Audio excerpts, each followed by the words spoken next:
12 things you need to know as a footballer. Let's get into it. Before we begin, click the link in the description to book a free call with me. I'm doing free calls for any serious footballers out there who are looking for one-on-one coaching from myself and want to take their career to the next level. I will teach you exactly how to get pro trials at pro academies or pro clubs like I have done myself, and I'll teach you how to become more talented and athletic so you can fulfill your full potential.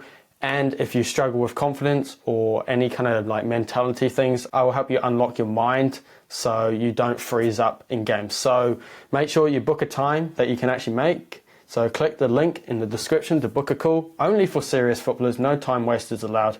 All right, so make sure you go do that and then come back to this video, okay? And lastly, I help footballers become a better player on the pitch, both mentally, physically, tactically, and technically. So subscribe for more videos like this, full guides, pretty raw, unedited, so make sure you subscribe for more. So the first thing you need to know as a footballer is that you need to eat real food. Most of you guys are eating processed junk. Okay, and I'm not talking like the McDonald's, like the KFC, the lollies, the chocolate and all that kind of stuff. I'm sure most of you guys don't eat that stuff, which is great. That's a good start. But I'm talking specifically about stuff like protein shakes, protein powder, you know, all these protein bars, protein this, protein that, and all this kind of like processed junk with loads of ingredients in it, thinking that it's good for you, but it actually isn't. It's just a marketing scam. You need to focus on eating real food. So make sure you nourish your body with fresh, local options like eggs, fish, unheated honey, raw milk, meat, in-season fruits, and some cooked starches such as potatoes and white rice, all right? Focus on eating real food. Avoid eating processed junk. You know, what you put in your body is so important. It's like your fuel. So, you know, you have a Lamborghini, but you're just putting in dirt. Do you think it's going to go far? No. This is the exact same thing when it comes to your body. Let's say you are the Lamborghini and you're just shoveling in crap stuff, processed junk. You're not going to go that far in the game. You're not going to feel energized. So you need to nourish your body with fresh local food, eggs, meat especially, and raw milk if you can get it. All right, avoid the protein shakes, avoid the protein powders, avoid the protein bars, protein chocolate.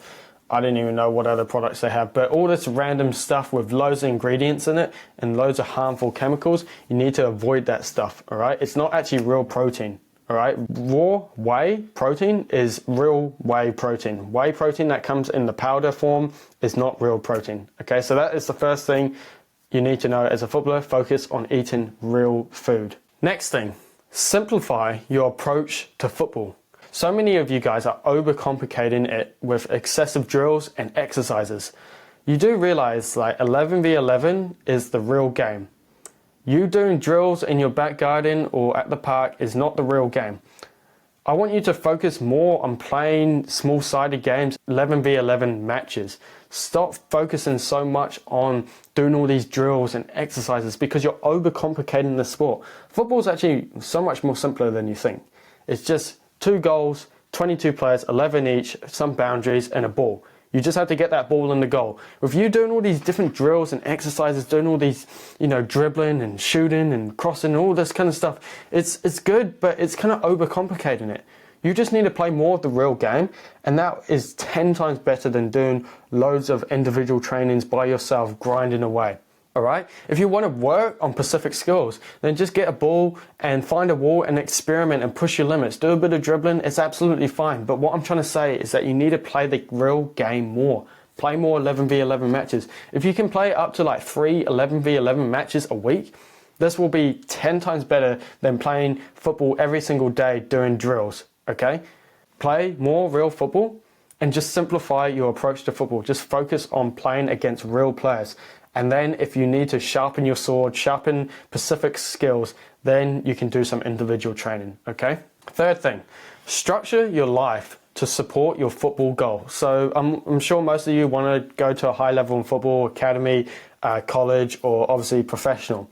Make sure you spend your time wisely with people who are positive and supportive and encouraging, in environments that are, you know, positive, maybe out in nature, and on activities that kind of enhance your football skills and, you know, your social skills. You know, stuff like late nights and unhealthy habits can sabotage your progress. I'm sure most of you know that, and I know that myself. I've been out a few times on the town, I've had a few drinks, and it doesn't help your progress at all, okay? It's okay maybe like once a year or here and there, but if you're really serious about your football, then make sure you spend your time wisely with good people in environments. Maybe you go to the beach, or you go up in the hills, or you just go for a nice walk in nature, and you do activities that actually like help you in the long run with football. Maybe that's cross training, playing different sports, going for walks, as I said, swimming, all that kind of stuff, okay? Late nights, unhealthy habits can really sabotage your progress, and I'm sure most of you guys know that. Okay, so make sure you structure your life to support your football goals. It's so important, especially if you're a serious footballer. But it doesn't mean that you've got to be like a hermit who just sits at home all day and does nothing. No, go outside and explore. Go hang out with friends. It's good. That's really good. It's better than playing FIFA by yourself, okay? But late nights and unhealthy habits will sabotage your progress. So just be aware of that and just realize the consequences, okay? Right, number 4, reward positive behavior and avoid rewarding negative actions. So what I mean by that is when you go score a hat trick or you score a goal and you win a game, reward it. Go for dinner out with your friends and family. Watch a movie with your friends. Play some FIFA or whatever. But don't keep rewarding negative actions. So let's say you lose a game or you make a mistake or you're just like not playing well. Don't reward that. Don't think, oh yeah, you know, I've done my football for today. Let's go out on the town and, you know, get drunk and stuff like that. No, don't reward negative actions like that. Reward positive behavior. And when you get positive behavior, you get positive results. As I said here, celebrate significant achievements like signing a professional contract or scoring a hat trick with something special. You know, it could be like a special party with friends and family, just celebrating your achievements. Celebrate the smaller wins, celebrate the big wins. Avoid cheap dopamine, which can reinforce bad habits. So, you know, if you keep rewarding negative actions and stuff that you've done, and you keep rewarding it with cheap dopamine, such as porn, video games, fast food, smoking, vaping, alcohol, all that stuff. This can reinforce bad habits, and you'll end up like keep doing this stuff because you think that this is like normal, which it's not. Okay, so make sure you reward positive behavior. So important. You know, make sure you do celebrate your wins. Don't just think, oh, I just scored a hat trick, I'm just going to sit inside all day. No, go celebrate with your friends. It's absolutely fine to do that. You won the game. This is what life is about, okay? Number 5, smile through the tough times. You know, we all have setbacks in life. We all make mistakes. We all have failures. But challenges are there to prepare you for greater success, all right? Everything happens for a reason.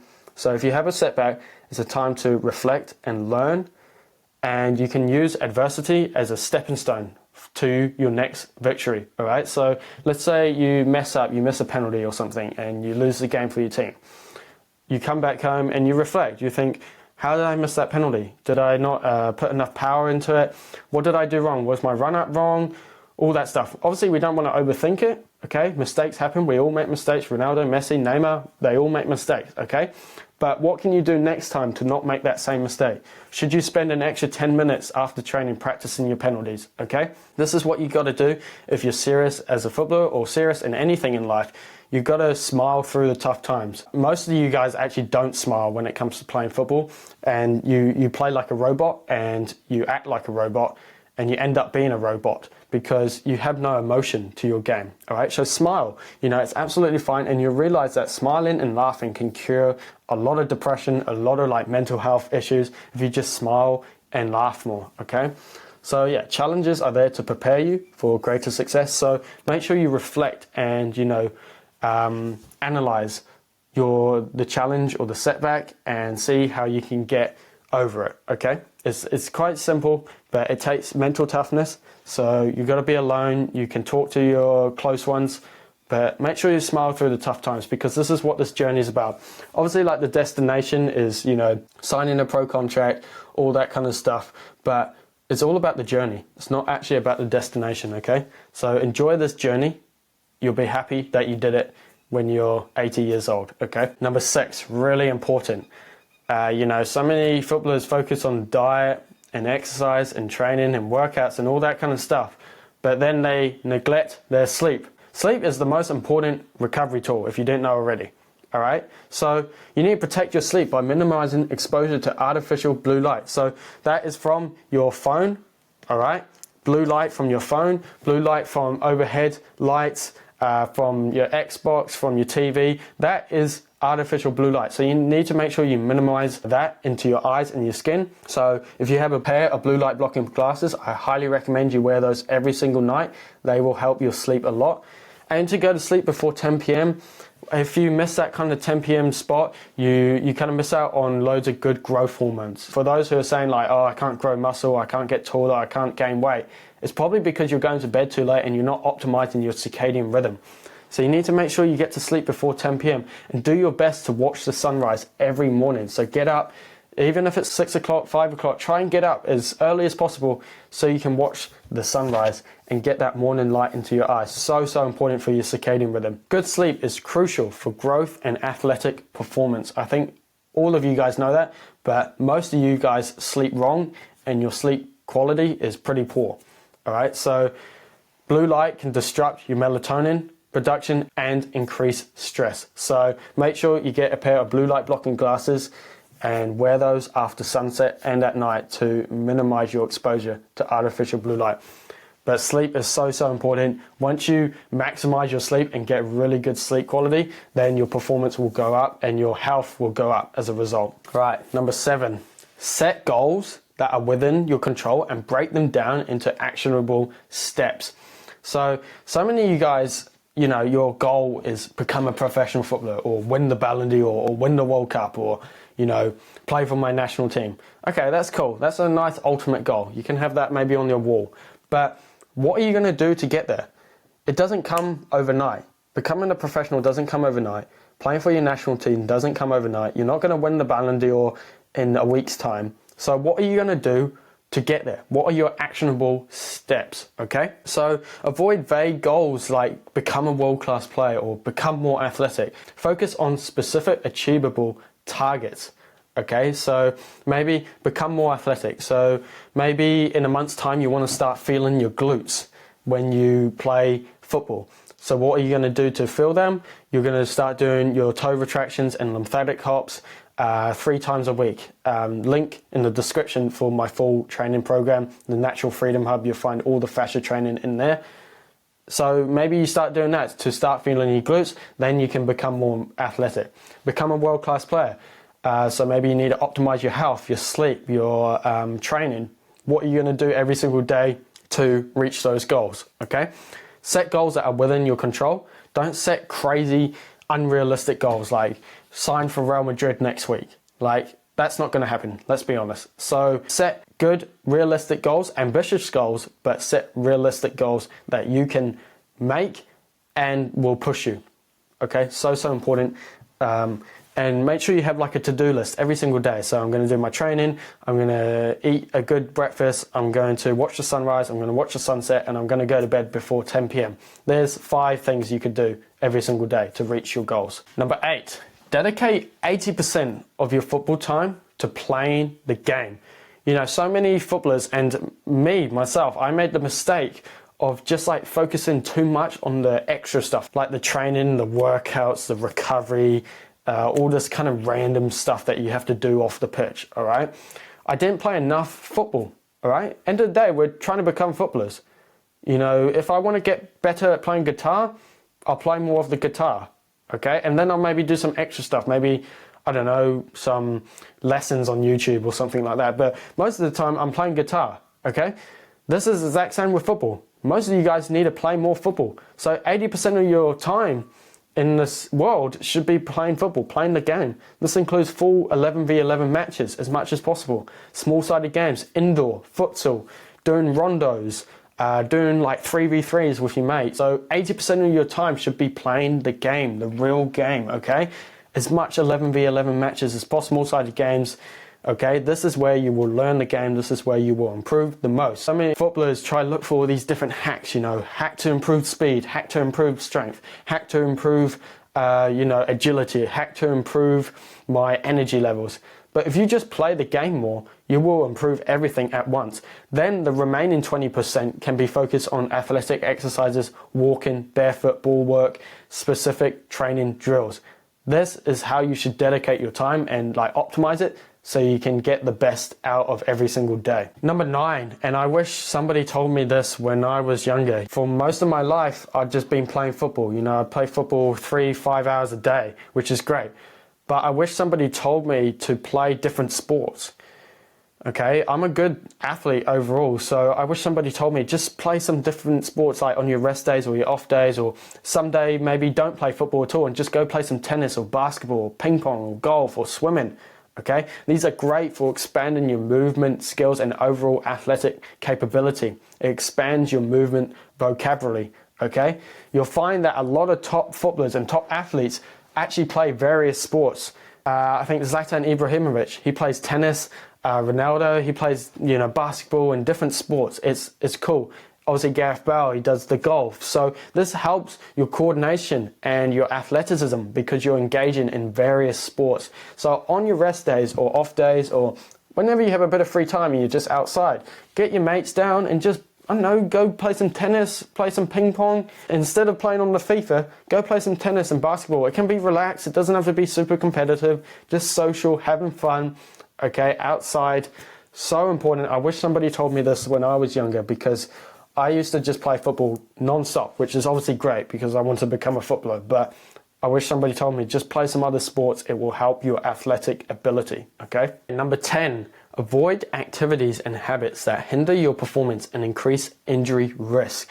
So this includes isolation exercises, heavy weightlifting, modern cushioned shoes, supplements, and fast food. So, with the gym, for example, look, if it works for you as a footballer, then you can continue doing it. It's fine, okay? I'm not going to just tell you just stop doing the gym, okay? It's bad, it's bad, it's bad. But I just found personally, and hundreds of other footballers who I've worked with and talked with, all right, have said that the gym made them slower, more robotic, heavier, and just not as fluid on the pitch. And that's personally what I found when I started doing gym work back in 2021. I started picking up little injuries and niggles on my ankles and my hips and my knees. I felt heavier on the pitch. I felt just not fluid at all. So I stopped the gym and I started doing some more fascia training, more foot training. So this is what hundreds of other footballers have found as well that I've spoken with at all different levels, from beginner, high school, college, and professional. This is what they've found personally. So you can trial it. If the gym works for you, then go ahead, go do it. Get your results. But if it doesn't, then you obviously got to change something, because you can't just keep doing the same thing over and over again and expecting different results, because that's not how life works. It's insanity, okay? Same with cushioned shoes. You're destroying your natural foot function by wearing these modern cushioned shoes, all right?